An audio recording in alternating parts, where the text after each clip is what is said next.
My name is Natalie Pierce. I'm 29 years old. And I didn't know my relationship was already breaking apart until it happened because of a sentence said with a laugh. Not a confession, not an apology, a joke.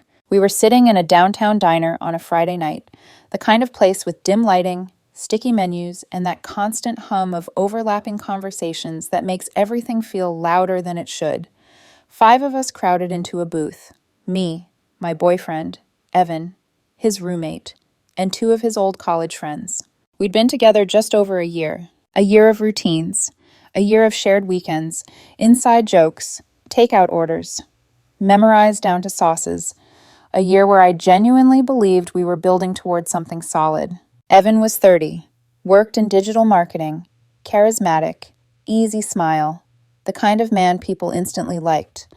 I worked in operations for a mid-sized tech firm, structured, analytical, deliberate. I believed in clarity, in showing up.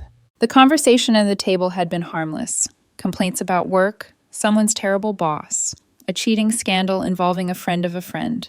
"I don't get serial cheaters," his roommate said, shaking her head. "If you want attention from everyone, just stay single." I nodded along, so did Evan. Then he laughed. Not awkwardly, not nervously. He lifted his glass like he was delivering a punchline. "Well," he said lightly, "this is actually the longest I've gone without cheating." The table went silent. 3 seconds, maybe 4. Someone laughed uncomfortably, assuming it was a joke. I didn't. I looked at him, really looked at him. He wasn't watching me. He was watching their reactions, enjoying the moment, the attention, like he always did. Later that night, after everyone split off, we went back to my apartment. I cooked dinner, opened a bottle of wine, tried to reclaim normal.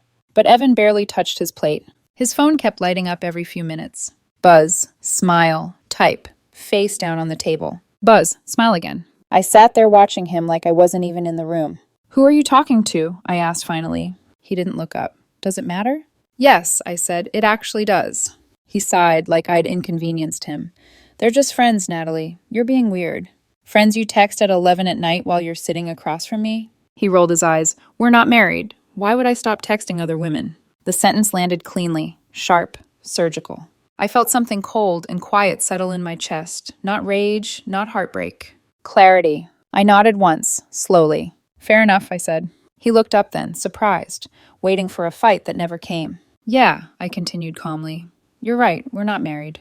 He smiled, satisfied, and went right back to his phone. I watched him for another minute. Then I leaned back in my chair and let the silence stretch. He didn't notice. And that was the moment I understood something important. I wasn't his partner. I was his placeholder. And once you accept that, everything changes. The strange thing was, I didn't feel angry after that night. I felt detached. Evan stayed over less. When he did, he was distracted, half present. Our conversations thinned out into logistics. "What time are you leaving? Did you feed the cat? Do you want leftovers?" He still kissed me hello and goodbye, still slept beside me, but it felt like habit instead of desire. I stopped initiating plans. Part of me wanted to see if he'd notice. He didn't. And that silence, his silence, answered more questions than any argument ever could. Here's what Evan didn't know. I'd met his family several times over the past year. Big, loud, warm, Sunday dinners that lasted hours, conversations overlapping, plates always refilled before they were empty. His parents lived in the suburbs, and every few months the entire extended family would descend on their house like a small, affectionate storm. That's where I'd met Lucas, his cousin. Lucas was 28, worked in product strategy for a startup, recently moved back to the city after 3 years in Boston. We'd never spent much time together, just polite conversations here and there. Shared jokes about bad subway lines, a mutual hatred of cilantro, nothing memorable. Or so I thought. The morning after Evan's "we're not married" comment, I sent Lucas a follow request on Instagram. I told myself it was harmless. He accepted within the hour. I waited a full day before messaging him. Something casual about a marketing campaign I'd seen that reminded me of a project he'd mentioned at the last family dinner. He replied almost immediately, not just with a sentence, but with enthusiasm. We talked about work at first, then books, then how much we both hated networking events but kept getting dragged into them anyway. The conversation flowed easily without effort. He asked questions, real ones, follow-ups. I hadn't realized how starved I was for that. I wasn't trying to hurt Evan, not consciously. I was doing exactly what he'd told me was acceptable. We weren't married. 2 weeks later, Lucas asked if I wanted to grab coffee near his office. I said yes. He showed up on time, phone face down, gave me his full attention. When I spoke, he listened like my words mattered. That coffee turned into dinner the following week. Then drinks. Then a Saturday afternoon wandering through a farmer's market, sharing bread, laughing about nothing. Eventually, it came up. "How are things with you and Evan?" Lucas asked one night, stirring his drink. I shrugged. "Honestly, I don't think I am anymore." Lucas nodded slowly. He's always needed attention, even growing up. He liked being wanted by everyone. I smiled sadly. That tracks. "Are you serious with him?" he asked gently. "He doesn't think so." I told him what Evan had said, word for word. Lucas went quiet.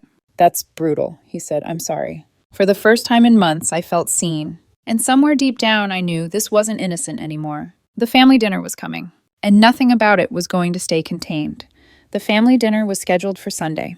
Evan mentioned it the way he mentioned everything lately, casually, without looking up from his phone.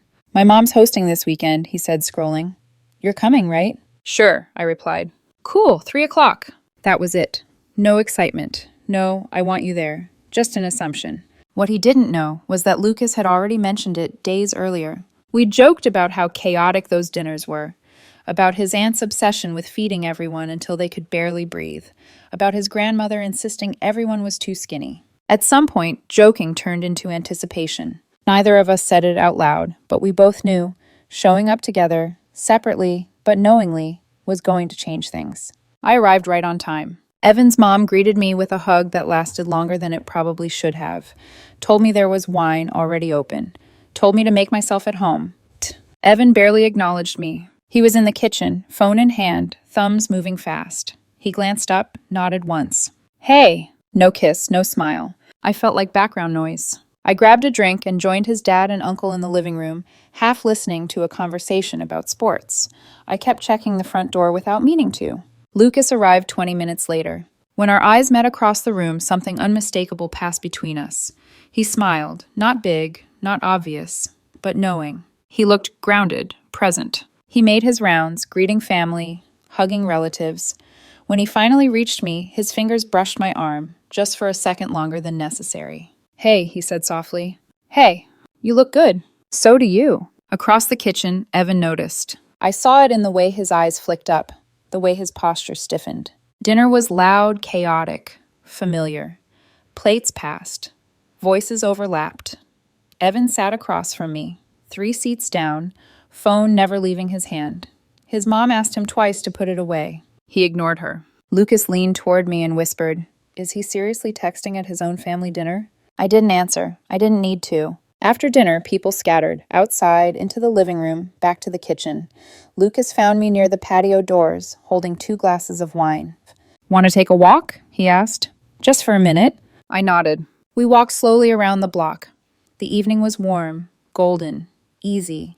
At one point, he took my hand. It felt natural. Right. When we came back, Evan was waiting in the driveway. Arms crossed, face flushed, phone gone. "Where were you?" he demanded. "Took a walk." His eyes flicked to Lucas, then back to me. "Are you kidding me right now?" "Evan," Lucas said calmly, "relax. We were just talking." "I saw you," Evan snapped, "holding hands." I stayed calm. "You told me we're not married," I said evenly. "You told me I don't get to care who you talk to." "That's different," he said sharply. "How?" "Because he's family." "And the women you text all night?" He had no answer. People started coming outside. His mom, his sister, his aunts. "What's going on?" his mom asked. Evan exploded. Accusations, betrayal, boundaries. I repeated his words back to him, slowly, clearly. The silence afterward was devastating. His father shook his head. "Did you really say that?" his sister asked. Evan looked small for the first time since I'd known him, and I realized this wasn't revenge. This was consequence. The street went quiet in that heavy, suffocating way that only happens when a family argument spills outside and the neighbors start pretending not to look. Evan was still talking. No, yelling. But the words had lost their edge. They bounced off the stunned faces around him and fell flat on the pavement. "This is a violation," he snapped, pointing between me and Lucas. "You don't do this to family." Lucas didn't raise his voice. He didn't need to. "You did this first," he said calmly. "You just didn't think it would ever apply to you." Evan's mom stepped forward, her voice tight with disappointment. "Evan, I need you to stop." He turned to her, eyes wild. You're taking her side? I'm taking the side of basic respect, she said quietly, and I don't like what I'm hearing. His sister crossed her arms. You've been glued to your phone for months. We've all noticed. That landed harder than anything I'd said. Evan's anger cracked, turning sharp and desperate.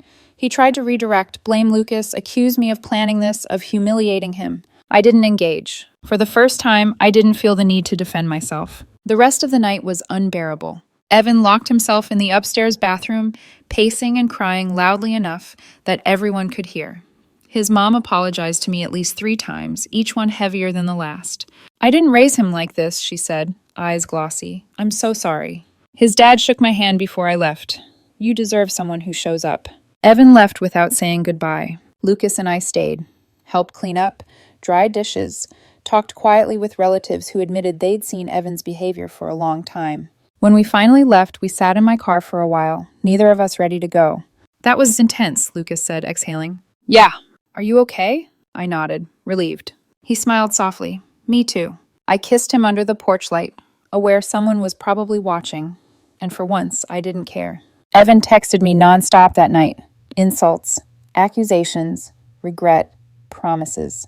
I didn't respond. The next morning, I sent one message. We're done. Don't contact me again. I blocked him everywhere. He showed up at my apartment 2 days later, crying, begging, swearing he'd change. I told him the truth.